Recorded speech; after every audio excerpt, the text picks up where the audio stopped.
The horizon over Harborview City glowed gold as the sun dipped behind the skyline, streaking the waterfront with molten light. Inside the penthouse of the Avalon Tower, a young woman stood alone, her fingers tapping anxiously against the counter. Elara Quinn, 22 today, had always imagined her birthday feeling lighter, but tonight there was a strange heaviness in the room, almost like the air knew something she didn't. Her grandmother, Matilda Quinn, approached with a small velvet box, too small to explain the tension in her eyes. "Elara," Matilda said softly, "sit down." "You're scaring me already," Elara whispered. "You'll understand." Matilda placed the velvet box in her hands. Elara opened it, expecting jewelry, a letter, maybe an heirloom. But inside was a single ornate key, platinum, heavy, cold. "What is this to?" Elara asked. "It's the master key to Ember Hall." Elara's heart stopped. "Grandma, that's the hotel." Not just the hotel. Ember Hall was Harborview's crown jewel, an ocean-facing $70 million luxury resort built brick by Matilda and her late husband. "And as of this morning," Matilda continued, "it legally belongs to you." Elara stared at her. "What do you mean belongs to me? I signed the transfer document 6 months ago. Today you're officially the owner." Elara felt the room tilt. "Why me?" "Because you're the only one who never tried to use it." Before she could respond, the penthouse door slammed open. "Elara, happy birthday." Her mother, Bianca, swept in with her husband. Damon behind her, both wearing smiles. So forced they looked painful. She hadn't invited them, but they always showed up when there was money. Damon clapped loudly. "Our little girl is finally an adult." Bianca hugged her tightly, perfume sharp enough to choke. "We came to celebrate." "You're not my father," Elara muttered. Bianca's smile twitched, but she saw the velvet box. "What's that?" she asked sharply. Matilda answered, "It's the master key. Elara is the new owner of Ember Hall." The world froze. "You gave it to her?" Bianca shrieked. Damon stepped forward, voice dripping fake concern. "Matilda, a property like Ember Hall requires experienced hands. Elara will need guidance." Bianca cut in. "She's inexperienced." "She'll ruin everything." Elara straightened. "I didn't ask for this." Grandma decided. "Oh, please," Bianca snapped. "Don't pretend you're innocent. You've always been her favorite." Matilda's voice sharpened. "Enough." Bianca's face twisted with resentment before she forced her mask back into place. "Well," she said sweetly, "now that Elara owns the hotel, we should manage it together as a family." Elara felt cold all over. Matilda stepped protectively between them. She will not be bullied into giving up control. Bianca's eyes burned with something hungry and dangerous. This isn't over. The next morning, Elara walked the glass bridge between Ember Hall's towers. The sunrise reflected on the infinity pool below, and for a moment she forgot the chaos. Miles Renault, the hotel's general manager, approached. "You overwhelmed?" "Completely." He smiled. "Then borrow your grandmother's confidence until yours kicks in." But peace didn't last. As they entered the lobby, the sliding doors opened, and Bianca and Damon walked in, early, uninvited, armed with binders. "Elara," Bianca said cheerfully, "we came to help. We drafted management plans." Miles looked alarmed. "No restructuring is needed." Bianca ignored him. Damon placed a hand on Elara's shoulder. "We'll take the pressure off." Matilda appeared behind them. "No, you're after control." Bianca smirked. "Don't be dramatic." Matilda opened a folder, full of documents and photos. "You've been stealing." Bianca's face drained of color. Elara's heart dropped. "Grandma, what?" 7 years of embezzlement. Unauthorized loans. Fake expansion projects. I have every transaction. Bianca shook her head furiously. "You're lying. And the recorded phone call where you discuss falsifying documents?" Matilda held up a USB. "That too." Damon grabbed Bianca's hand. "We're leaving." "No," Bianca hissed. "Not without securing our future."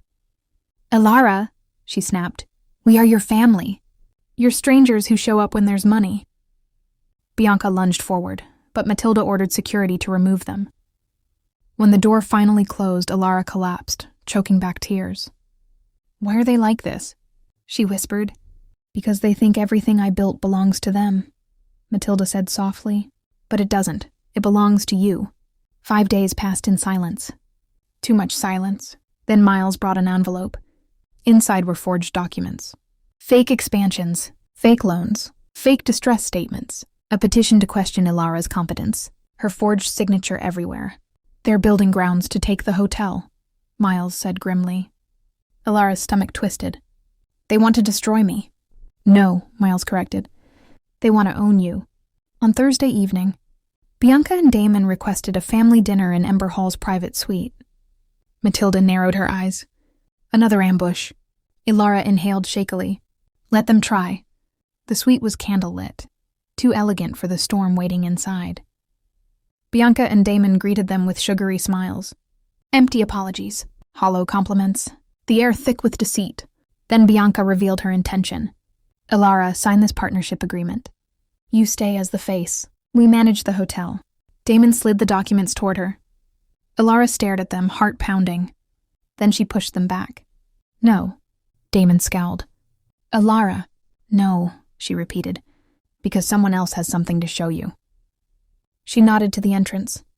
2 uniformed officers walked in. Bianca's fork hit the table. "What is this?"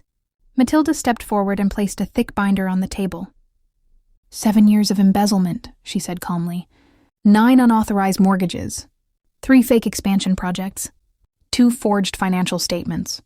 And 1 fraudulent attempt to strip my granddaughter of her inheritance. She dropped the forged loan application. "Your handwriting, Damon." Damon froze. She placed a recorder on the table. "The phone call from 2021, Bianca." Bianca's voice cracked. "Mother, please." "You left me no choice." The officers stepped forward. "Bianca Quinn. Damon Quinn. You are under arrest for financial fraud, embezzlement, forgery, and attempted corporate theft." Bianca screamed, thrashing violently. "You'll regret this. Elara, you'll regret this. You are nothing without us." Elara rose from her seat. "No," she whispered. "I'm nothing because of you. But with my grandmother, I am finally free." The officers dragged Bianca and Damon out, their screams echoing through the corridor. When the doors closed, Elara really breathed for the first time in years. Matilda placed her hand on her shoulder. "It's over, my darling." Elara wiped her tears. "Is it really?" Matilda nodded. "Now the rebuilding begins." The morning after the arrest felt unreal. Ember Hall's lobby buzzed with quiet whispers, employees glancing at Elara with something like respect, something like awe. Word had spread faster than the sunrise. Bianca and Damon had been escorted, out in handcuffs, and the young new owner hadn't flinched. Elara walked through the halls with the same key hanging from her neck, but somehow it felt heavier, almost like it pulsed, with new meaning. Responsibility, freedom, fear, all tangled together. Miles approached her by the elevator. "How are you holding up?"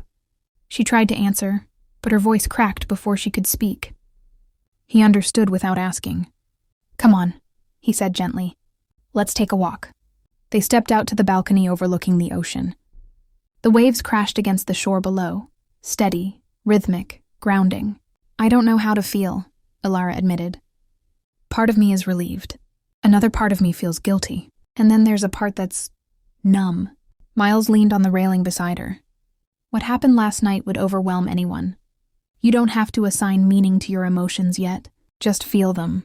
She let the wind wash over her. "You didn't do anything wrong," he added quietly.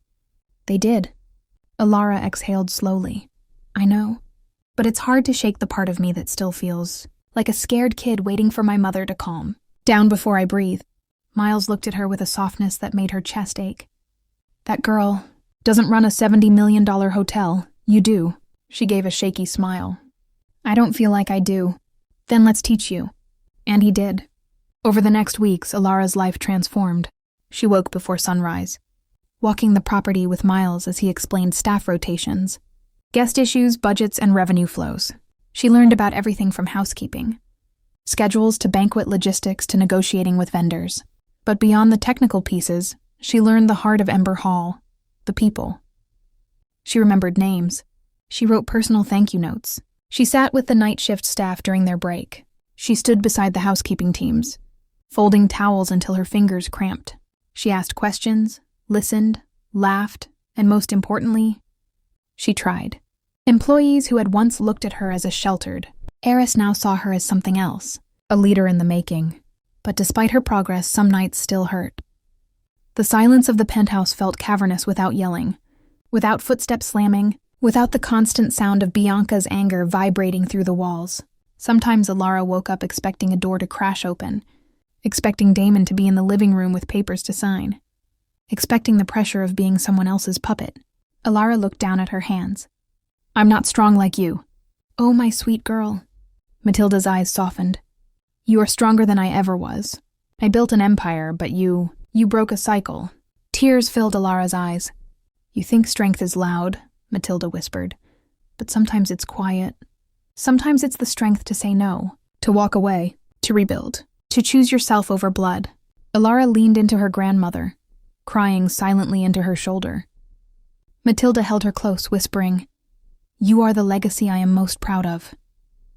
The next few months brought peace in ways Elara didn't expect. Her biological father, Rowan Hayes, quiet, steady, and always overshadowed by Bianca's storms, returned to her life, slowly but thoughtfully. He sent texts checking on her. He came to Ember Hall for dinner once a week. Their conversations were tender but cautious, the kind of slow healing that felt like stitching torn fabric with careful hands. "You look happier," Rowan said one evening as they ate on the terrace overlooking the bay. "I feel freer," she replied. "I should have protected you better," he murmured. Elara shook her head. "You did what you could." Rowan's eyes glistened. "I'm here now. For as long as you'll have me." "I'm glad," she said softly. And she meant it. Elara's confidence grew. Her voice steadied in meetings. She proposed new programs, local artist showcases, sustainable renovations, partnerships with the nearby marina. Staff morale soared. Revenues increased. Guests praised the changes. She wasn't perfect, but she was present. And that mattered more than anything. Yet the final piece of her healing came unexpectedly, on a quiet autumn morning. Elara was reviewing new menus for the hotel restaurant when Matilda entered with a wooden box. "What's this?" Elara asked. "A gift," Matilda said. "Your real inheritance." Elara frowned. "I already have the hotel." Matilda shook her head. "That was a building. This is legacy." Inside the box were old photographs, handwritten letters, sketches of Ember Hall's original architecture, and a leather-bound journal, the diary of Matilda's late husband, Elias. Elara's chest tightened. Grandpa's journal. "He wanted the next leader of Ember Hall to understand its soul," Matilda said, "not just its value." Elara opened the journal, running her fingers over the faded ink. In the very first entry were words Elias had written decades ago. "A building can be inherited. A legacy must be earned." She closed the journal, tears blurring her vision. "I don't know if I deserve all this." Matilda smiled knowingly. "That's how I know you do." Elara hugged her grandmother tightly. That night she walked through Ember Hall alone, touching the walls, the railings, the marble pillars. The hotel didn't feel like a burden anymore. It felt like a living memory, a story she had stepped into, and now would continue writing. As she stood on the balcony overlooking the ocean, the wind brushing against her skin, the waves shimmering in moonlight, she whispered to herself, "I'm home." For the first time in her life, the words felt true. She had inherited more than a hotel. She had inherited freedom, strength, a name she could carry with pride, a life she could finally build on her own terms. And with Matilda and Rowan beside her, and with the loyalty of the staff who now looked to her with hope, Elara Quinn stepped fully, confidently and beautifully into her new role, not as a survivor, but as the woman who broke the cycle and rebuilt her world from the ashes of betrayal. But the silence never broke. The quiet was its own kind of healing. One evening, while looking over Ember Hall's annual reports, she noticed a number highlighted in red, an inconsistency in the recreation budget. She brought it to Miles, expecting another fraud bombshell. Instead, he laughed. "That's a typo. Fixed it last year." Elara groaned. "I thought maybe I uncovered a new conspiracy." "You've been trained by chaos," Miles teased. "It's not funny," she said, but a reluctant smile tugged at her lips. A knock on her office door interrupted them. Matilda stepped inside, elegant as always, her cane clicking lightly on the floor. "Grandma," Elara said, rushing to her with a hug. "I didn't expect you today." "I had a meeting with our attorneys," Matilda said. "There's news." Elara tensed. About Bianca and Damon? Matilda nodded softly.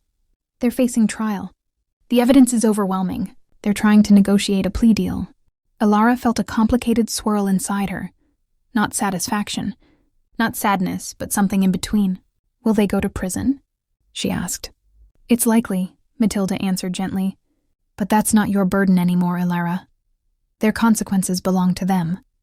Elara swallowed. I keep thinking, they're gone, but the damage they did isn't. Matilda cupped her cheek. And that is what we heal next. Later that evening, as the sun dipped below the horizon, Matilda invited her to the rooftop garden of Ember Hall, a hidden oasis of roses, lanterns, and quiet water features. Elara, she said, I need to tell you something. Something I've never said. Elara sat beside her on the bench, heart fluttering. I didn't choose you because I pity you, Matilda began. I didn't choose you because you're young, or because I wanted to spite your mother. Elara held her breath. I chose you, Matilda said slowly.